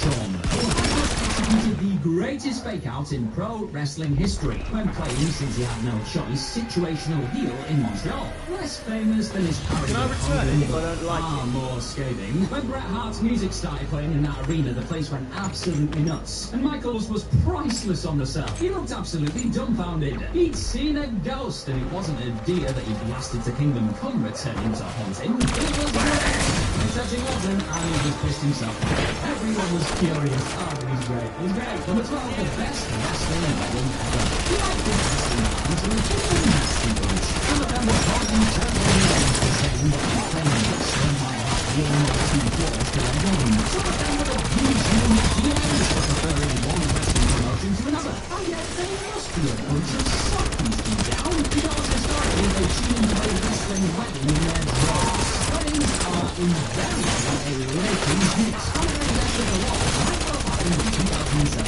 SmackDown General Manager Got your catches off! the Hard fail! Crystal on the two-ring game. And the second deals for Crystal.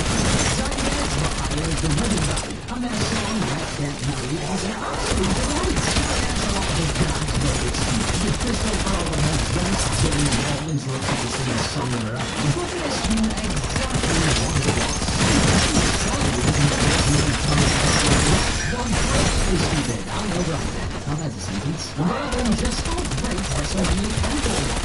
People obviously talk about WrestleMania 24, but it wasn't at the end. So they don't talk about it as one of the best ever. 7 gets the most praise for its range, its quality, its incredible state. 19 is probably remembered as an absolutely leadership story that peaked incredibly high across its screen with Mr. Charles Crawford and Moses Rock versus Austin finale, and awesome pure wrestling in Shawn Michaels versus Chris Jericho and Kurt Angle versus Brock Lesnar. 3 and 5 goes to Hulk Hogan's most famous matches. 10 has the highest peaks. People rave about 31. 39 was one finish away from rivaling X7, and 40 was X2. But 24 is probably the second best Mania ever. Yeah, I said it. The range was almost as impressive as X7, missing just one technical classic. That's it. That's all it's missing. The JBL versus Finlay Belfast Brawl was thudding black comedy that didn't overstay its welcome. The Money in the Bank match, while not a genre masterpiece, was still incredibly exciting and dangerous. Ric Flair versus Shawn So far, Michaels so good. was as emotional a Ish. match as WWE has ever promoted, that's all with a unique take on the babyface versus heel dynamic. Floyd Mayweather versus The Big Show was an absolute riot of a celebrity match, and the Edge versus Undertaker main event was vintage big match drama elevated by Edge's counter-fueled brilliance. He nearly always had an answer to the unsolvable puzzle, until well lit. Short on filler, WrestleMania 24 was a complete experience that absolutely blew by. Even the uninspired Triple H versus John Cena versus Randy Orton WWE title match recognized that the 3 players had dominated that series of and instead of taking a piss, just got on with its unfussy, pulsating 14 minutes. And that's all we needed. Here's the thing about this block with the rest of the real estate, you awesome person, you real we get more of this block with the rest of the story. And again, MVP is coming. The players managing the likes of their business and promos. SmackDown Montavious Porter debut on WWE TV is a fast on this 2006. Not long before the arrogant new heel found himself being signed to a big old deal on Teddy Long's SmackDown. And once the ink had dried on that lucrative contract, MVP only went and unleashed one of the most ridiculous and wonderfully heelish entrances of the era, demanding an inflatable tunnel that his modest on the front be shoved onto the ramp before he made his grand arrival. He started getting struck out of the outrageous blow-up tent and triggered an excessive amount of pyro after nearby MVP shipping boxes. This is all fine to go, unnecessary, but it only helped enhance an already made himself happy. And maybe a more unique than any other he wanted to do that. And MVP himself may not have been a big part of his entrance team. Instead of being out of stage champion bursting through that tunnel with a chip on his shoulder to the sound of it was definitely one of the more underrated entrances of the time, especially with the incredible pay-per-view arrival in August 2006, and the 9 Big Show and JBL being hit by tranquilizer darts. So incredible has two meanings, of course. It can be used to describe an amazing, magnificent thing, or something that's just, well, a bit unbelievable. And this weird, often forgotten entry falls into the latter category, and not in a good way. 2 years before MVP's official debut match at No Mercy 2006, a certain newly bald giant collided with a wrestling machine at that same pay-per-view. But do you remember how the monstrous Big Show ended up having his hair clipped off? Well, if not, then let me remind you. A few weeks before Show and Kurt clashed at the event, the latter decided to embarrass his gigantic adversary on SmackDown. After watching a video involving the gorilla and shots with a tranquilizer dart, I thought it would be a wonderful idea to incorporate that charming character into his feud with the Olympic gold medalist. Only after being advised by a tool Vince McMahon to pump said gun a few too many times, I will end up nearly firing the dart right through his pay-per-view rifle before chopping off the ball with sharp blocks. It was probably a mad moment. I wanted to under many a fan's radar. I haven't been mentioned as much as it probably should have been. Since the incredibly surreal tranquilizing sounds weren't over by a long shot. Fast forward a few months, and that same tranquilizer gun was being activated by JBL's ass on the winter. He may be verifying this figure to an taken in Japan. And that was also saw the then WWE champion awkwardly beat up an inflatable dinosaur in the middle of the squared circle. Childish boss Vince McMahon evidently got a kick out of all of this woozy silliness, whereas those few fans who do actually remember watching the latter uncomfortable and absurd segment in particular go down probably just wish they'd been on the receiving end of the weapon. Maybe there's a reason we don't talk about this. Great, Chris Jericho drops a stone cold beverage. As this list will highlight again before its end, it didn't matter that the Texas rattlesnake wasn't quite the same badass SOB that folks had enjoyed throughout the Attitude Era. Stone Cold Steve Austin still found a way to more than make his mark on the time of ruthless aggression too. And one of the largely forgotten Stone Cold hidden gems from this era occurred back after the August 25th, 2003 edition of Monday Night Raw. Both Austin and his Broken Skull Sessions guest at the time, Chris Jericho, recalled the rarely revisited moment of post-show fun back in 2021, with the former AEW World Champion working on his call to accidentally botch his catching of a Stone Cold beer was completely made up on the spot. What came next was one of both Attitude Era icons' earlier moments within a WWE ring, as Austin glared through Y2J's skull after Jericho failed to grab the incoming beverage again, to the sound of thousands of chuckles. It's a relatively small exchange, and one that wasn't designed to do anything other than briefly pop both Austin and the rest of the folks crammed inside the arena that night. But watching two masters of their craft effortlessly conduct an audience through some marvelously simple physical comedy will always be incredible to watch. Number 7, Stone Cold refs the Animal versus the Dead Man. Now easily the most memorable / infamous match this special guest bionic redneck found himself in the middle of during the period that followed John Cena screaming ruthless aggression went down at WrestleMania 20, of course. But while that contest was hijacked by a crowd who had zero interest in cheering on the monsters heading for the WWE exit, there was actually another occasion when Austin ended up reffing another somewhat incredible Clash of the Titans. Going down on the 2007 edition of Cyber Sunday, Stone Cold ended up being chosen as the special ref for the latest chapter in Batista and Undertaker's modern classic of a rivalry. And there is an argument to be made that this often overlooked World Heavyweight Championship show would be the best to get to the SmackDown megastars. After Austin had already stunned fellow refereeing options JBL and Mick Foley out of the building, Taker and Animal at the top of their games proceeded to brutally knock lumps out of one another for 17 minutes. Those in attendance sunk their teeth into a collection of epic near falls, with Batista's kicking out of the last ride and the Phenom surviving of the first Batista bomb, causing 10,000 fans to sound like 100,000. It's about the second explosive.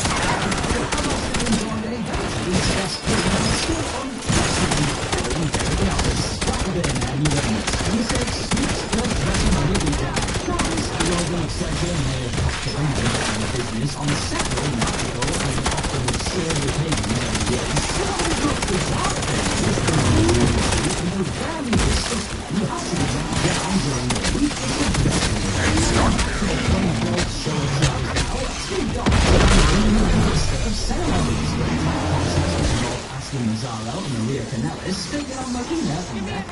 More on those two later. Oh, this wasn't just any 2-on-2 match, folks. It was a full-on Bunny Mania Lumberjill bout. Because as expected, the entire thing was little more than a way to show off the bodies of the then divas grappling within the division at the time. All while Jerry Lawler predictably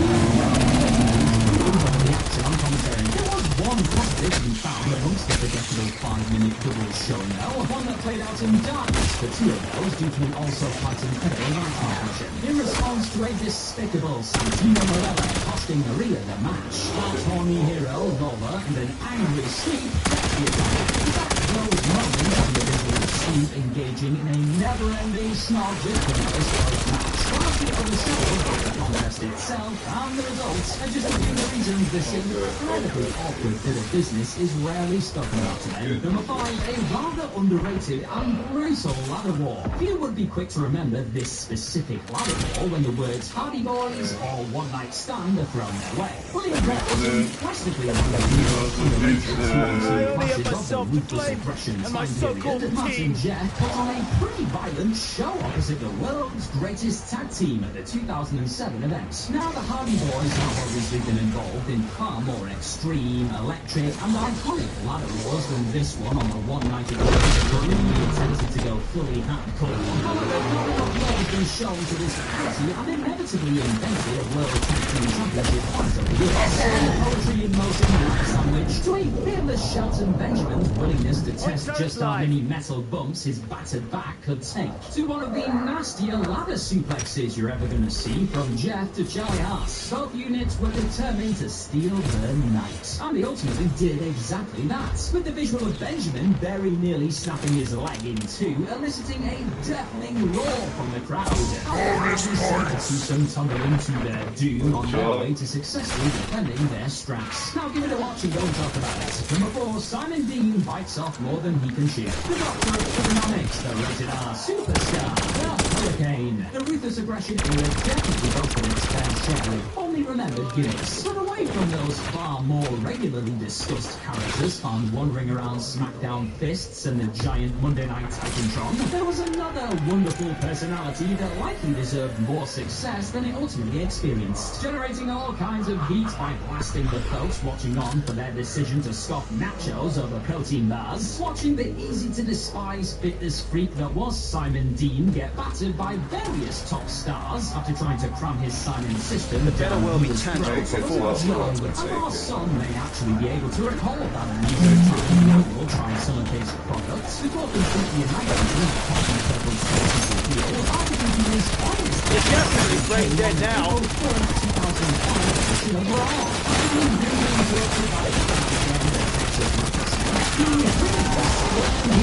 A never-ending series of Stone Cold ordered push-ups, sooner or later. Maven inadvertently didn't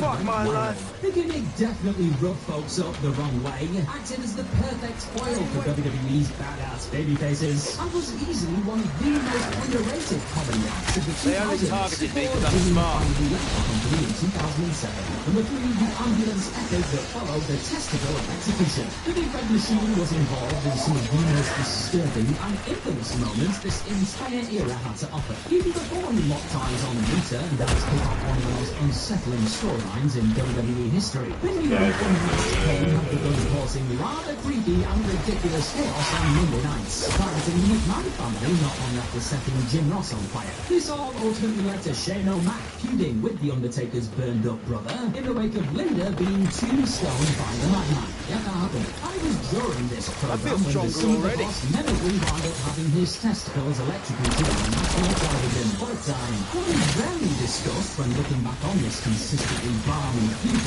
is the absolute banger of an ambulance contest that closed out this never-ending war. After the series, the long-time rivals viciously battered one another around the arena, launched cars into one another, and Shane even unleashed an ambulance-assisted coast-to-coast on the sinister big man.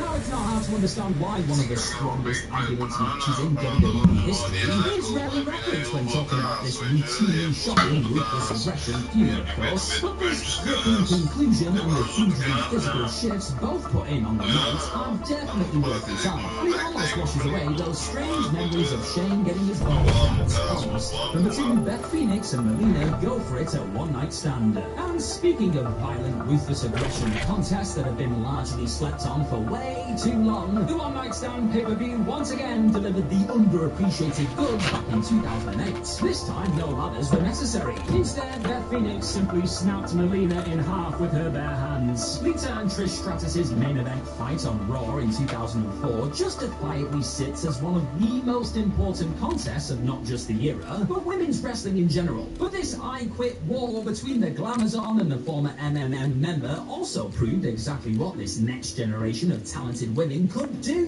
when given the opportunity to do more than dance around with Snoop Dogg. Everything from Phoenix gruesomely bending her flexible opponent's spine across her leg, to the star's ability to powerfully crawl her way out of trouble mid-hold, all highlighted Beth's unmatched physicality in the toolbox. But Melina also played the part of valiant babyface perfectly on the night, refusing to back down from her unstoppable adversary and cinching in her own array of delightfully tight submissions. This all set the stage for a horrific-looking glam slam submission hold finish, involving Melina again giving everything to keep from saying those match-ending words, only for Beth to transform her resilient enemy into the most disturbing small package you have ever witnessed. Look at that thing. If you've got a spare 10 minutes, then treat yourself to this incredible display of violence. And number one, the sensational Royal Rumble 2005 commercial. Really inspired by the West Side Story musical, it's ridiculously fun and sadly largely forgotten 2005 Royal Rumble commercial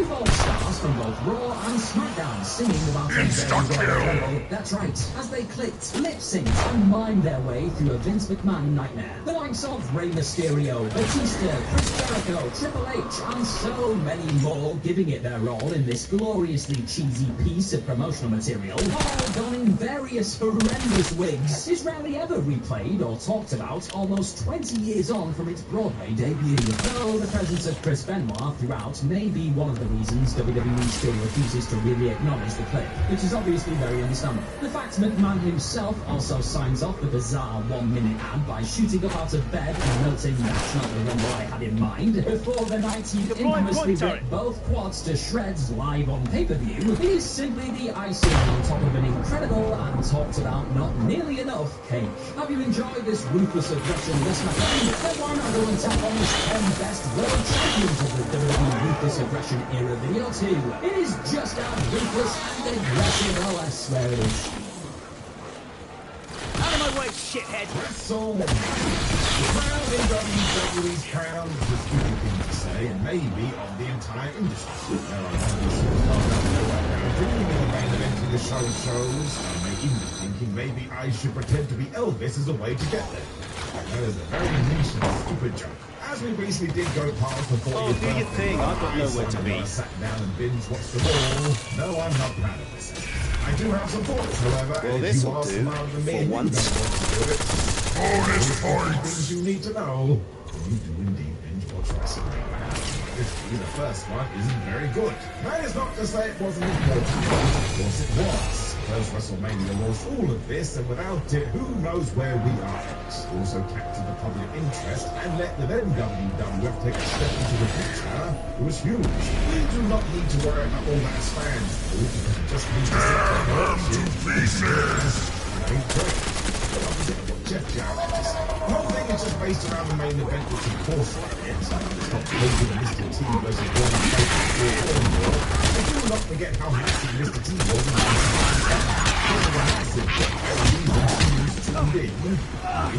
You're all too busy to help me! deserve so much credit too.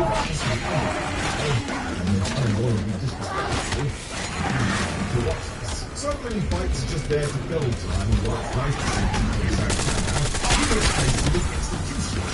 Big Frederick took their baby San Martino, and look at the points, you wouldn't believe it. Well, The show too is more on my page just telling you how big WrestleMania is, and it feels like we haven't really figured things out yet. 49, the blue cage of death. While all of us have nostalgia for that blue WWE cage that did main event WrestleMania 2, I think there's a big reason we switched it out. That's like, go and watch Hulk Hogan versus King Kong Bundy in an absolutely bizarre last match.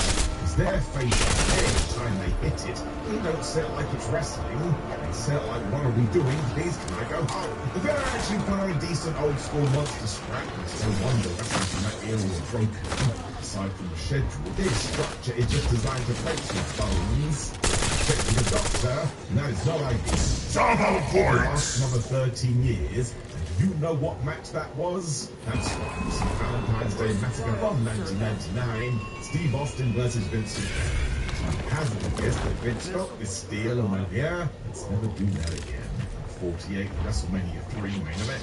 It's historic, it is iconic, and of course it helped move the WWF forwards. It also ruined so many people's brains when it came to Andre the Giant. Because on this night, Andre was essentially doing Vince McMahon a favor. He knew his body was shot and had essentially retired when Vinnie Mac convinced him to return, turn heel, and really pass the torch to Hulk Hogan. Everest during another game, Andre agreed that you can't judge the Giant based on his performance here. He basically didn't have the back, plus was suffering from serious gigantic... Take a guess.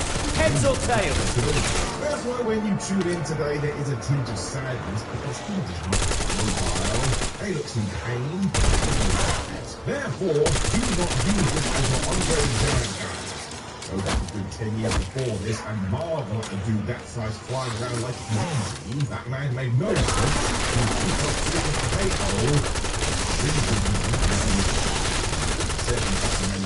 is a marathon. Because we did indeed base the whole thing around a tournament for the vacant WWF title. Now I don't mind this in principle, but I do think it sums up where the promotion was at the time. Still the idea that the event itself wasn't enough. WrestleMania 2 was broadcast from 3 separate locations, and really make it feel special. The story before was great as Ted DiBiase had bought the championship from Andre the Giant, but President Jack Tunney wasn't having that, so now we're going to have to crown a new hero. It means mainly a Dare I hope it's even been moderately tested. Norman, I swear. I think we all forgot to add story to this because it is just match, match, match, match. Hulk gets one narrative because of course he did, as we needed to explain why he wasn't going to win. For the rest, what it is, it's too long. Thankfully the Macho Man Randy Savage does get his due because Fluff knew he deserved that. WrestleMania, you will start the so my advice would be to go straight to the main event. WrestleMania 5 is when you get the first proper WrestleMania main event. So Andre vs Hogan certainly fits into this bracket, but of course Hulk walked through and he leaves the tradition of doing a big change with shows. Now of course it was Hogan bringing the WWF title from the match. But look at the rest of it. Randy Savage came in as the heel champion, then he got beaten by the Mega Babyface. That is still the template. You do have to give so much credit to him. To ensure he was such an asshole. John, people were emotionally invested too, thanks to the Mega Babyface. It's a little bit with the attitude. That's important too. Rest the power of pain is fine and the ultimate war is better in his outfit. Once again, if you did go through all of these, it kind of flew through this one. For the intro to WrestleMania 6. If you are old, you will remember this. Open video for WrestleMania timers.